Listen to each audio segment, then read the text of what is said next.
Nós vamos compartilhar a palavra. O tema da mensagem dessa noite é um povo separado.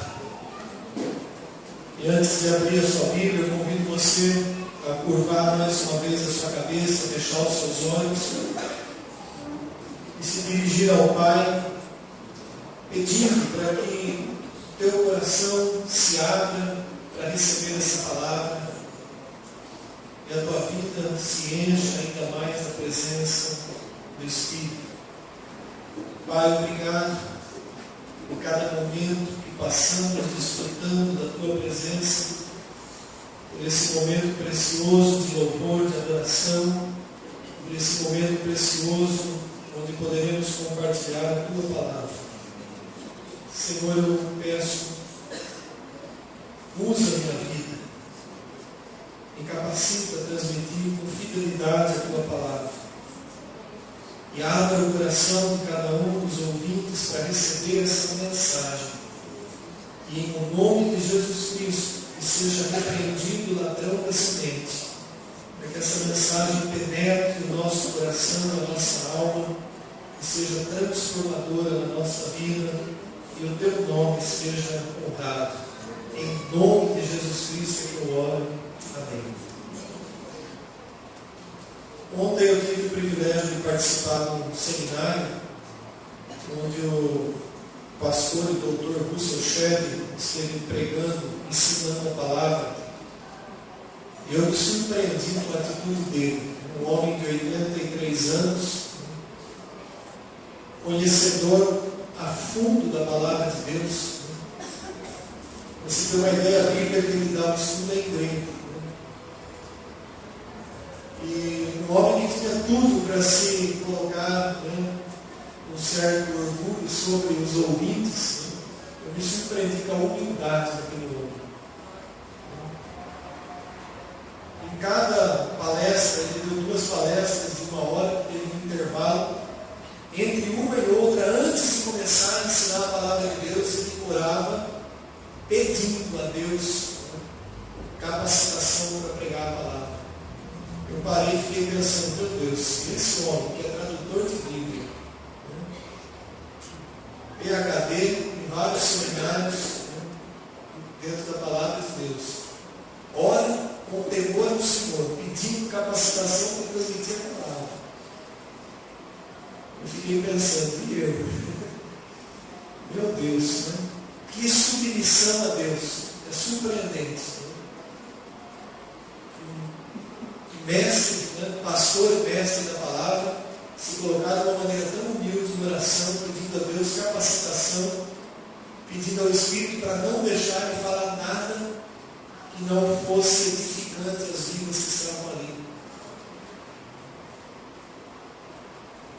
E aí ele comentou no meio de uma das palestras, que muitas vezes as pessoas chegam para ele e falam, o senhor já aprendeu tudo. Ele fala, de jeito nenhum. Eu continuo aprendendo.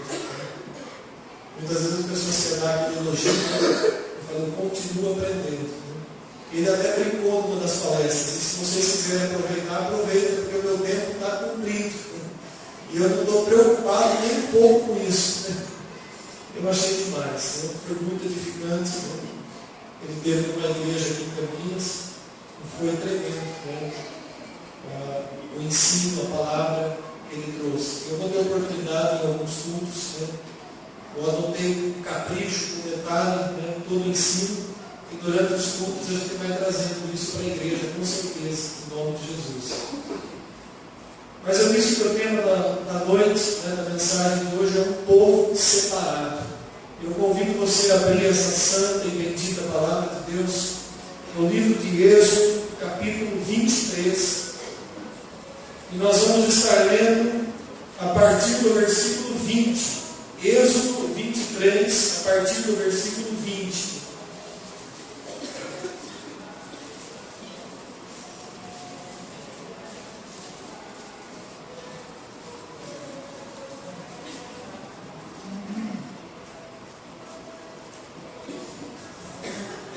Eu peço a sua atenção, não deixe que nada desvie a tua atenção da palavra de Deus.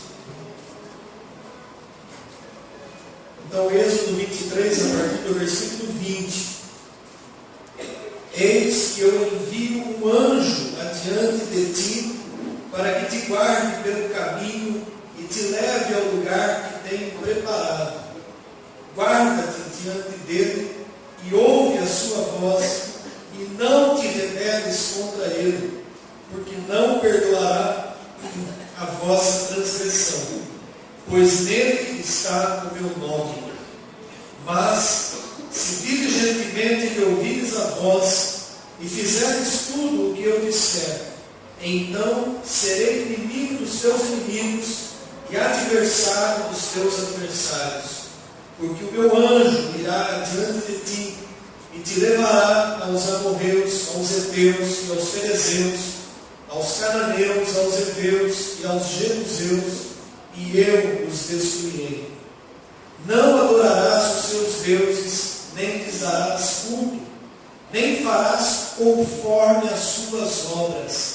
Antes os destruirás totalmente, e despedaçarás de todo as suas colunas. Servireis ao Senhor vosso Deus, e Ele abençoará o vosso pão e a vossa água, e tirará do vosso meio as enfermidades. Na tua terra não haverá mulher que aborte, nem estéril. Compretarei o número dos teus dias. Enviarei o meu terror diante de ti, confundindo a todo o povo onde entrares. Farei que todos os teus inimigos te voltem as costas. Também enviarei vespas diante de ti, que lancem os heveus, os cananeus e os heteus diante de ti. Não os lançarei diante de ti um só ano, para que a terra se não torne em desolação, e as feras do campo se não multipliquem contra ti. Pouco a pouco os lançarei diante de ti, até que te multipliques e possuas a terra por herança. Porei os teus limites desde o mar vermelho até o mar dos filisteus, e desde o deserto até o rio Eufrates, porque darei nas tuas mãos os moradores da terra, para que os lances diante de ti. Muita atenção nesses dois últimos versículos. Não farás aliança nenhuma com eles, nem com os seus deuses. Eles não habitarão na tua terra, para que te não façam pecar contra mim. Se servires aos seus deuses, isso te será cilada. Amém, igreja? O contexto dessa passagem era Deus preparando Israel para avançar em direção à terra prometida. Era Deus encorajando o povo de Israel a não ter medo dos inimigos que estavam pelo caminho. Deus encorajando-os para que eles tomassem posse da sua herança, da terra que o Senhor havia lhes prometido. E Deus orienta aquele povo de uma maneira bem clara, de forma que não teria como eles dizerem, não entendi a ordem do Senhor. Eles deveriam avançar sem medo, sabendo que Deus era com eles. Porém, havia uma palavra condicionada à obediência deles a Deus. Se eles se mantivessem fiel a Deus, Deus se tornaria inimigo dos seus inimigos, adversário dos seus adversários. E não tem nada pior para um ser humano, para uma nação, para um exército, ter Deus como inimigo ou adversário. Deus estava expulsando aqueles povos pagãos, porque a tolerância, a paciência de Deus havia chegado ao limite com aqueles povos, e Deus simplesmente estava os removendo do caminho de Israel, para dar à nação de Israel aquela terra especial, aquela terra prometida. Então, amados, esse é o contexto, é o que está ao redor dessa passagem. E o povo deveria confiar na palavra de Deus, e deveria obedecer os mandamentos e as ordens de Deus, e com certeza eles seriam tremendamente vitoriosos em tudo aquilo que eles haviam de fazer. Os irmãos estão compreendendo? Deus promete a vitória, a ajuda, o socorro, o livramento, a libertação, a herança, desde que aquele povo que ele escolheu, separou, educou, formou, fosse fiel, se mantivesse fiel, se mantivesse separado. Guarda isso no teu coração. Agora a gente vai dar uma paradinha nesse aspecto da história, né? E eu gostaria de compartilhar alguns aspectos de vida pessoal do ser humano, do seu dia a dia. O homem é um ser social. Nós somos criados para nos relacionarmos uns com os outros. O ser humano é um ser social. O ser humano não é criado para viver como um eremita, preso numa caverna, um ermitão separado do mundo. Nós devemos viver socialmente. Porém, o homem sofre influência do meio que vive. Um exemplo. Aqui no ambiente da igreja nós temos uma maneira de conversar. E é verdade, é normal. A gente até cuida bem daquilo que a gente vai falar. Mas de repente no ambiente de trabalho, onde você convive com outras pessoas, você pode sofrer influência das pessoas com quem você convive.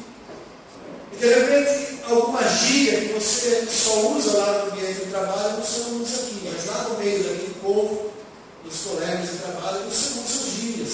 Ô mano, e aí, como é que tá? Não sei o quê, papá, esse negócio, bagulho, né? Essa maneira de falar comum de hoje em dia. Então o homem, o ser humano, de modo geral, ele sofre influência das pessoas que estão ao redor. Eu tive professores na época de escola que influenciavam muito a minha opinião, a minha formação política na época, de ginásio, de colegial, né? A visão socialista, até a simpatia pelo comunismo. Né? Tive professores que influenciaram muito. Eu sofri influência daquele modo deles falarem e ensinarem. Né? E isso é comum acontecer no meio da sociedade. Você sofre influência de um chefe que você admira. Você sofre influência de uma pessoa que você admira. Talvez um ídolo de um jogador de futebol, camarada muda o penteado, nossa, muita gente vai lá e corta o cabelo igual. Né? Camarada põe brinco, faz tatuagem, você vê lá uma galera imitando, fazendo tudo igual. Um músico, um cantor, né, um líder de uma banda secular, esse pessoal famoso. Né? Então, a sociedade, de modo geral, sofre influência. E isso é claro, é evidente. Se você convive muito com uma pessoa, eu vou usar uma palavra aqui que fere em português, né, murmurenta, você vai se tornar também murmurento. Começa a conviver com uma pessoa que só reclama, só murmura. A hora que você menos vê, você também está reclamando, murmurando. Convive com uma pessoa fofoqueira. Não dá 1, 2 dias, você também está fofocando. Porque a coisa pega, parece, transmite. Né? Mas as boas influências também funcionam. E Deus, sabendo de tudo isso, conhecedor como Ele é, Ele deu algumas ordens para que a nação, o povo que Ele escolheu, fosse um povo diferente. Um povo que agisse de maneira diferente, como o mundo da época agia. Então nós pegamos o Antigo Testamento, a gente vai ver muitas coisas. Muitas coisas. E eu vou citar uma delas aqui, que pode chocar alguns, né? Mas é a minha opinião pessoal, eu concordo com isso. Se você quiser concordar ou não concordar, não tem problema. Eu não vou mudar a minha opinião por isso. Mas você pega, por exemplo, lá no Levítico, Deus deu uma ordem para o povo de Israel: eu não quero que vocês façam como o povo pagão faz. Não quero que, por exemplo, vocês façam marcas e impinges nos vossos corpos. A palavra original significava fazer marcas como eles faziam. E o uso da tatuagem era comum entre os povos pagãos, representando as divindades que eles serviam. E eles faziam essas marcas, alguns simplesmente se retalhavam, sangrando até ficar uma cicatriz no corpo. Havia sacrifício de crianças, havia uma infinidade de paganismo volta do povo de Israel. Você pega ali quando eles saíram escravos do Egito, era um povo chucro, que precisou até ser ensinado o que tinha que se fazer com as suas necessidades fisiológicas. Tem uma orientação na palavra de Deus: olha, leva o bastão quando você vai, né, e cubra, né, aquilo que você fez. Né? Era um povo chucro. Deus proíbe que se tivessem relações sexuais com animais, porque havia essa prática. Um povo pagão. E Deus diz para eles: não sejam iguais, não façam iguais. Vocês são um povo separado. O que Deus estava querendo incutir no povo de Israel? Formar um povo diferente. Um povo que soubesse separar o que é santo do que é mundano. E um povo que, ao invés de sofrer influência, influenciasse as nações ao seu redor e levasse aquelas nações o conhecimento de um único Deus, Criador, Santo, verdadeiro, o Deus soberano. Porque aquelas nações, eles eram idólatras, eles tinham inúmeras divindades e serviam a inúmeros deuses. Cada povo tinha um determinado Deus. Era Astarote, era Moloque, Maloque, e por aí afora, né? As divindades pagãs, era Baal, e por aí afora. E o povo de Israel deveria influenciar e não sofrer influência. Eles falharam nisso. Nunca Israel teve o território que Deus prometeu nesse trecho que nós lemos. Salomão, no auge do seu governo, se aproximou, quase conseguiu ter um território completo, mas não chegou, porque o povo era infiel, e Deus só cumpriria mediante a fidelidade do povo. E no decorrer da história de Israel, nós vemos muitas e muitas vezes o povo de Israel se prostituindo com as divindades pagãs, ao invés de influenciar, sofrendo influências. Reis de Judá, reis de Israel, oferecendo sacrifícios a ídolos, levantando postes de ídolos, né, imagens, esculturas, colocando até dentro do templo. Então eles não souberam ser fiéis a Deus. Ao invés de eles influenciarem, eles tomaram a forma do mundo da época. E Deus desagradou demais daquilo, a ponto de ter levado novamente aquele povo para ser submisso, cativo a outro povo, a ponto de ter permitido a destruição do local principal de adoração deles, que era o templo, destruído.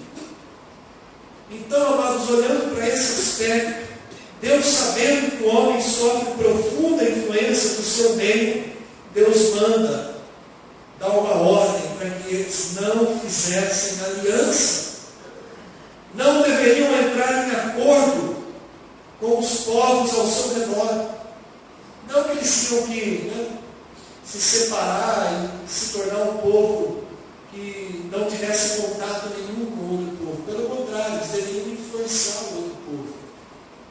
Mas Deus fala: não façam aliança, não entrem em acordo com eles.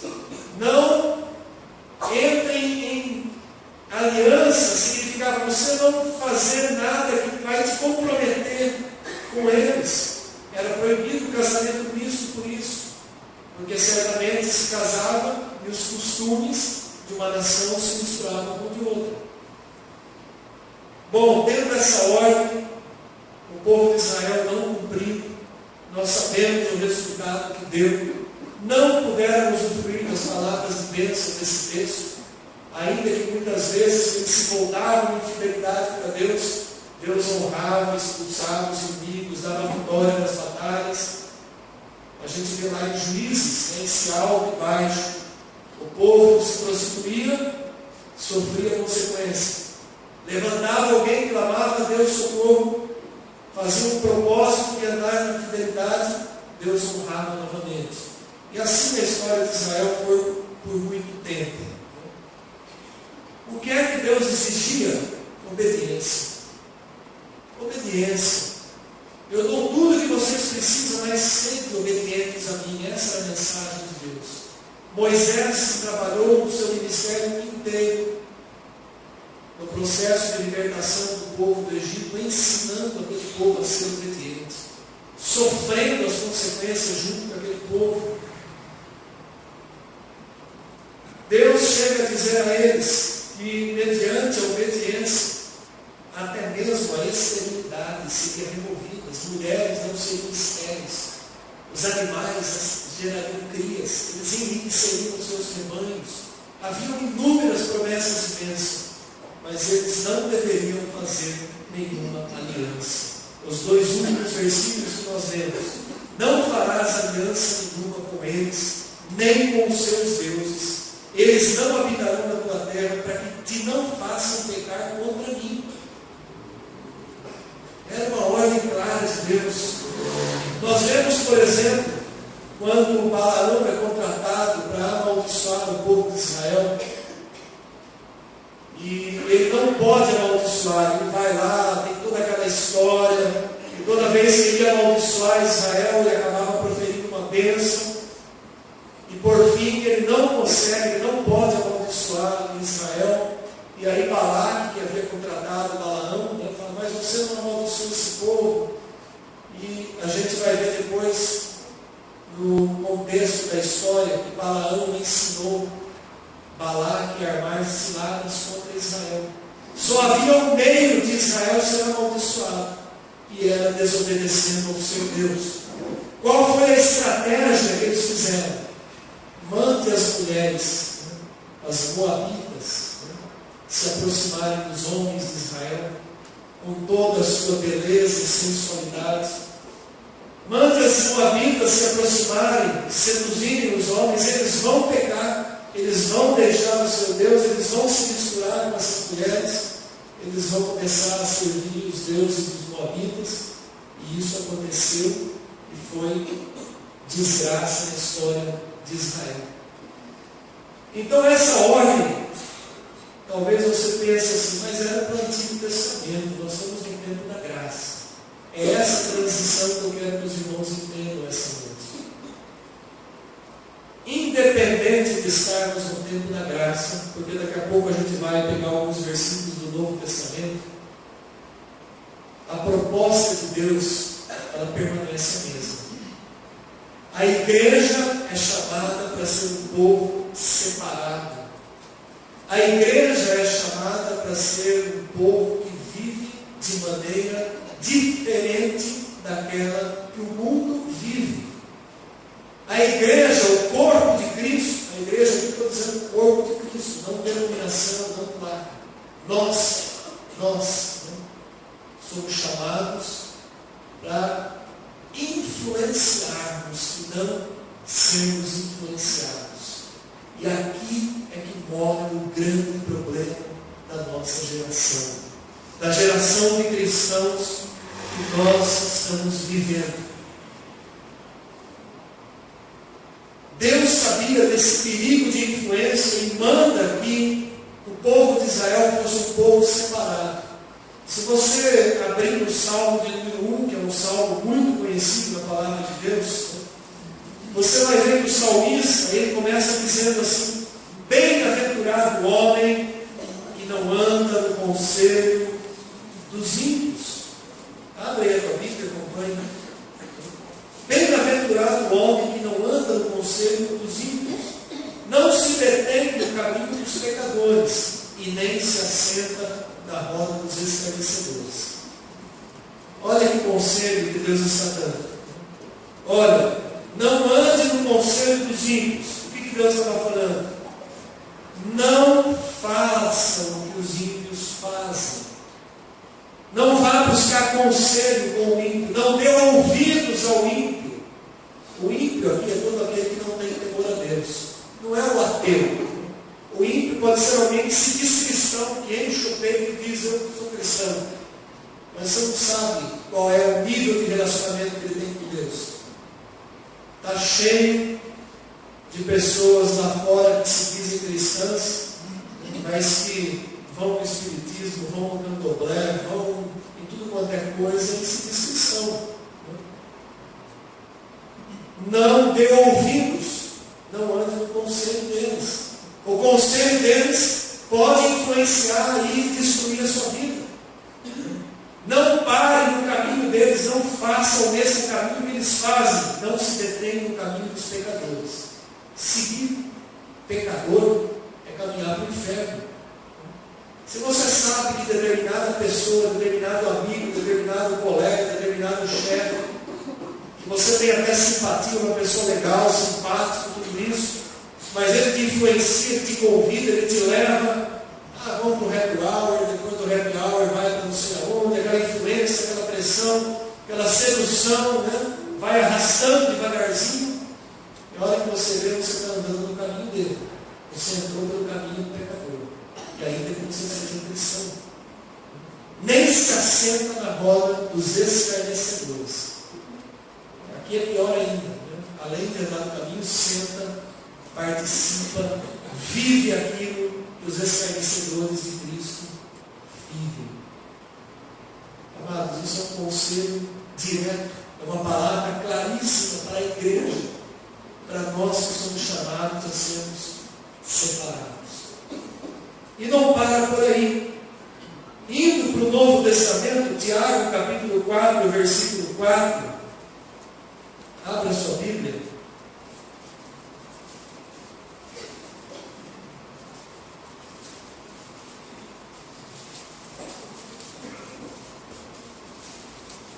Tiago estava escrevendo para a igreja. Não estava escrevendo para o ímpio, para o incrédulo, para o escarnecedor. E ele diz no versículo 4, capítulo 4, versículo 4: Infiéis, não compreendeis que a amizade do mundo é inimiga de Deus? Aquele, pois, que quiser ser amigo do mundo, constitui-se inimigo de Deus. A palavra mundo aqui se refere ao sistema do mundo. Se refere ao que rege o mundo. A Bíblia diz que o mundo jaz no maligno. E se nós nos tornarmos amigos do mundo, nos tornamos inimigos de Deus. É isso que Tiago está dizendo. Nos tornamos infiéis. Se nós trazermos para a nossa vida o estilo de viver do mundo, o estilo de se vestir do mundo, fazer tudo que o mundo está fazendo, e quando eu digo tudo, inclui até algumas coisas que são aparentemente boas, e a gente entrar por esse caminho do mundo, nós estaremos sendo infiéis a Deus. Eu não sei quantos tiveram a oportunidade de ver uma reportagem, uma entrevista com jogadores da seleção brasileira, e o repórter fez uma matéria observando que todos os atletas, os 23 convocados, só o Davi Luiz não tinha tatuagem no corpo. E quando perguntaram para ele, ele respondeu: é uma vontade própria minha, uma decisão minha, né? Não gosto. E ele deu a entender que ele não faz aquilo em função da fé cristã que ele tem. E ele é um cristão, a gente sabe disso. Eu me surpreendi, né? Porque hoje é tão comum, virou uma moda isso. Né? Todo mundo faz, eu vou fazer também. Né? Faz agora, parece lindo na hora que faz, daqui a uns anos você vai ver que ficou lindo. Entra na internet e vê as fotos de pessoas que já estão velhas com o corpo todo tatuado. Costume pagão que foi inculturado na nossa cultura, na nossa maneira de viver. E por aí afora. Preste atenção na maioria dos símbolos que são usados na tatuagem. Na idolatria que está envolvida. Se o meu corpo é templo do Espírito Santo, por que eu preciso fazer uma marca, ainda que ela seja uma simples vaidade? Porque o que está por trás disso é um espírito de vaidade, de querer ser diferente, de querer fazer algo assim que os outros não fazem. Né? É um espírito de vaidade que age por trás. Eu só estou dando um exemplo. Agora, observe no mundo, no dia a dia que nós vivemos hoje, a quantidade de coisas pagãs que já fazem parte do corpo de Cristo, dos cristãos, que adentraram e tomaram espaço na vida, nas famílias, nos lares de cristãos. E isso é muito sério, amados. porque compromete o nosso testemunho, compromete a nossa autoridade espiritual, compromete até a nossa fé. Porque cada vez que nós abrimos uma concessão para algo que é mundano na nossa vida, nós estamos enfraquecendo o nosso relacionamento com Deus. Observe o tempo que as pessoas gastam, ou melhor, investem em oração nos dias de hoje. Mesmo os líderes, os pastores, incluindo tudo. Quanto tempo se ora, se separa para se colocar na presença de Deus? Pouquíssimo tempo. Pouquíssimo tempo investido em oração. E a oração é uma das ordens mais veementes da palavra de Deus.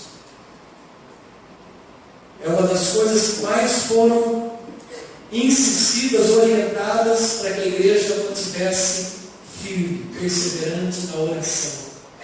Os apóstolos falaram de oração, Jesus falou de oração, todo o Novo Testamento fala sobre oração, Apocalipse fala sobre a importância da oração, mas a igreja ora pouquíssimo, mas se fica demais em frente ao computador.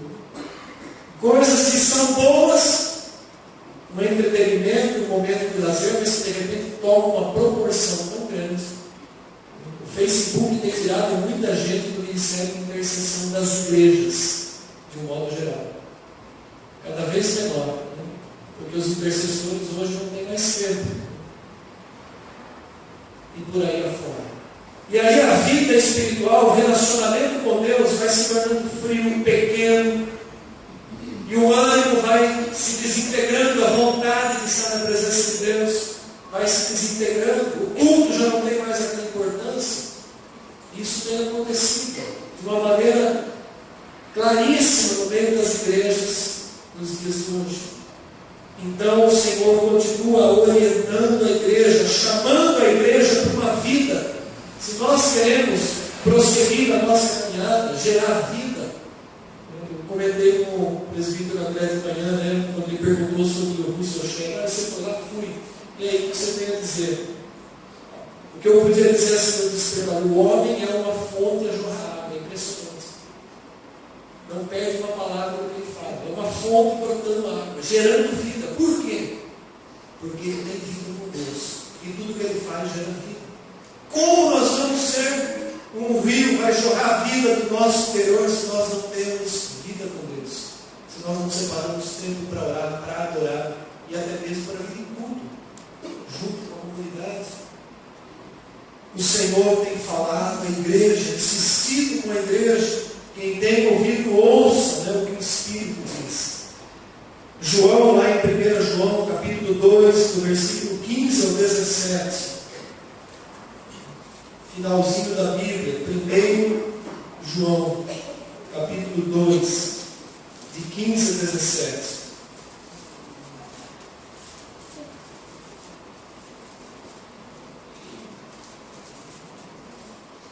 Não ameis o mundo, nem as coisas que há no mundo.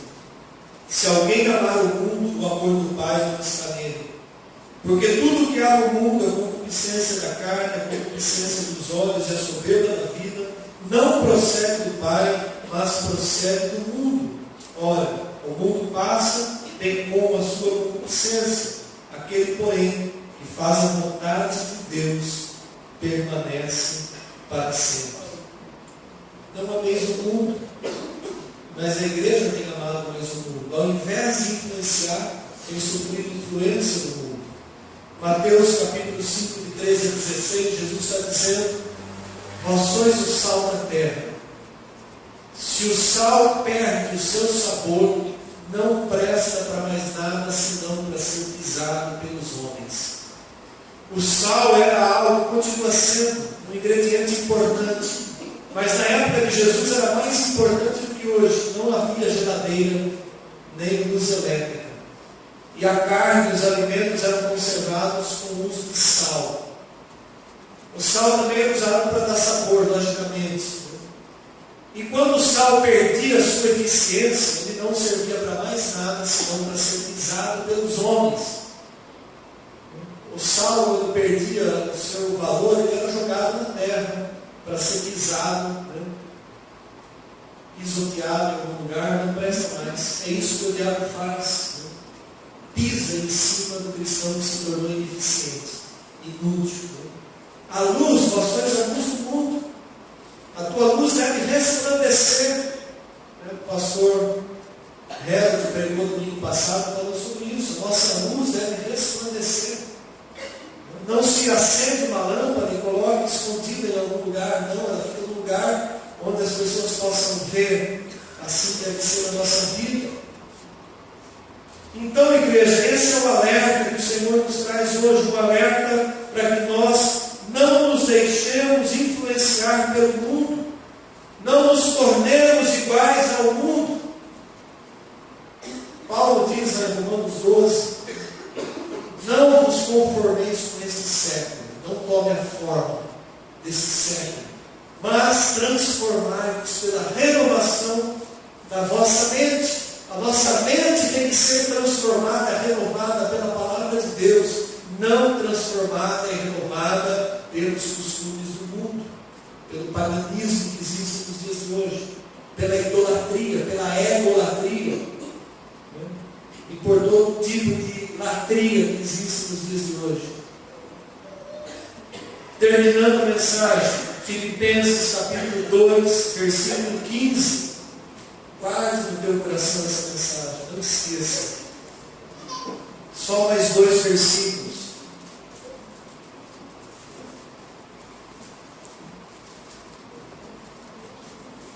Filipenses capítulo 2, versículo 15.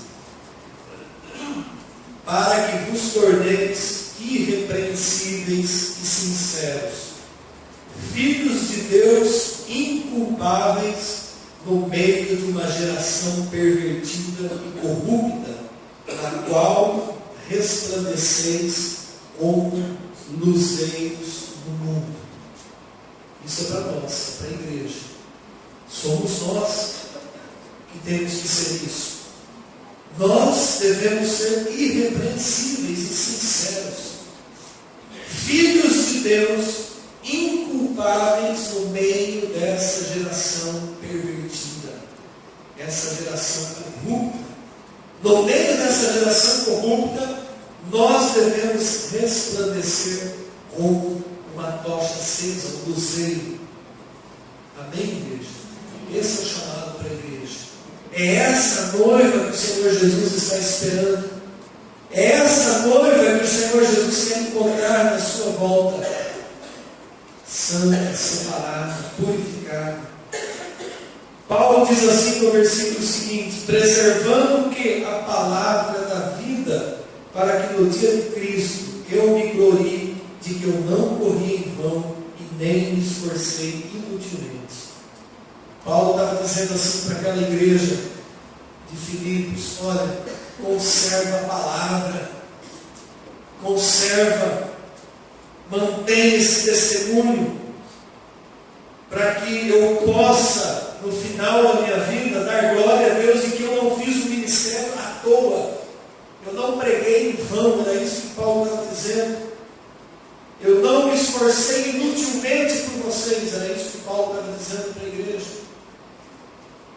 Então, amados, é muito sério o que Deus nos chama.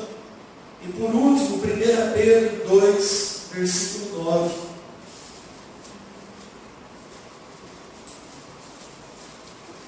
E aí nós encerramos com esse versículo, que resume aquilo que nós devemos ser. 1 Pedro capítulo 2, versículo 9 e versículo 10.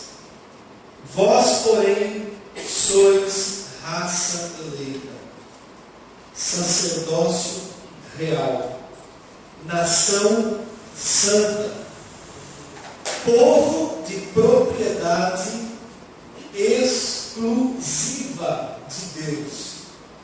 Não dá para ter dois donos, é só de Deus. Nós somos um povo de propriedade exclusiva de Deus. A fim do quê? De proclamarmos as virtudes daquele que nos chamou das trevas para a sua maravilhosa luz. Nós somos um povo que é chamado de raça eleita, sacerdócio real, nação santa, propriedade exclusiva de Deus, com um fim: proclamar as virtudes de Cristo, daquele que nos chamou das trevas. Um dia Ele nos resgatou das trevas e nos trouxe para o seu reino de luz.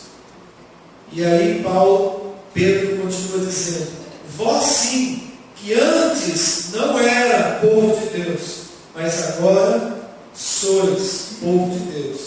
Que antes não tinham alcançado misericórdia, mas agora alcançaste misericórdia.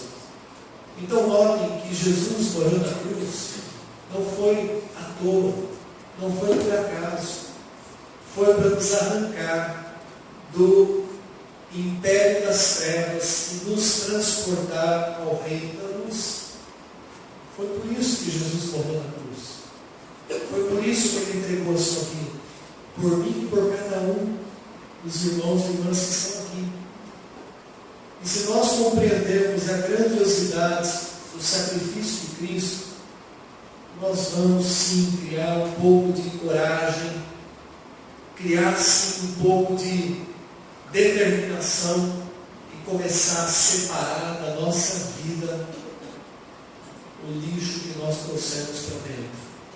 As coisas do mundo que nós permitimos fazer parte do nosso dia a dia e que estão impedindo bênçãos de Deus na nossa vida.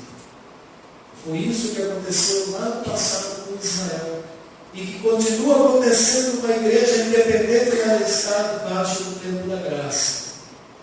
Ainda no tempo da graça, a obediência à palavra de Deus redunda em bênçãos na nossa vida. Você quer ser próspero? Quer ter uma vida abençoada? Comece a observar e a obedecer os princípios da palavra de Deus. E eu termino aqui, amada igreja, que essa palavra permaneça guardada no nosso coração, enraizada na nossa vida, porque nós somos um povo chamados para sermos separados. Nós não devemos sofrer influência, mas nós devemos influenciar. O Senhor não mandou que a igreja se escondesse do mundo. Jesus orou pela igreja. Eles estão no mundo, mas não fazem parte do mundo. Essa é a nossa condição. Enquanto estamos no mundo, vamos influenciar o mundo com os princípios da palavra de Deus, que primeiramente tem que ser vistos na nossa vida. O que a gente faz fala mais alto do que o que a gente diz. Aquilo que nós fazemos grita muito mais alto do que aquilo que a gente fala. Então, vida com Deus é testemunho de vida. Amém? Vamos nos colocar em pé.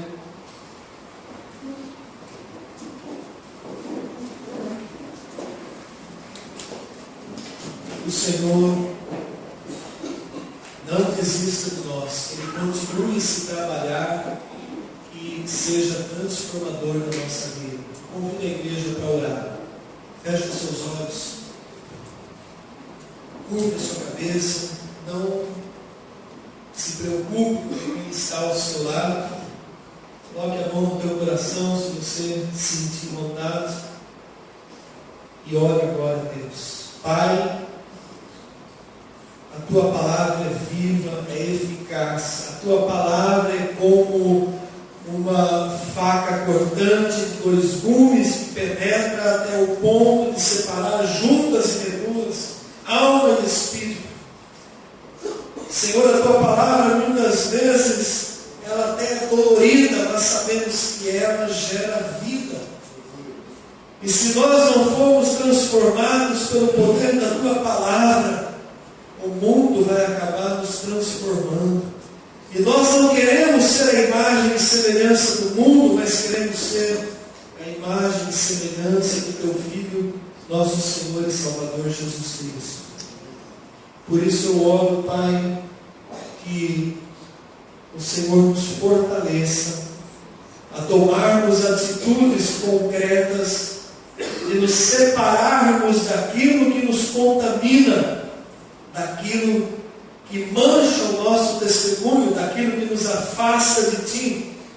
Que o Senhor nos fortaleça a nós tomarmos decisões de abandonarmos, de lançarmos fora tudo aquilo que nos desqualifica ao ministério, ao nosso chamado, ao nosso viver.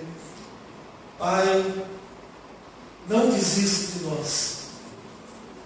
Que pelo agir do Espírito Santo, nós sejamos dia a dia santificados, levados a esse processo de santificação. Que pelo agir do Teu Espírito Santo que habita em nós, nós tenhamos uma noção clara daquilo que agrada aos Teus olhos e daquilo que entristece o Teu coração.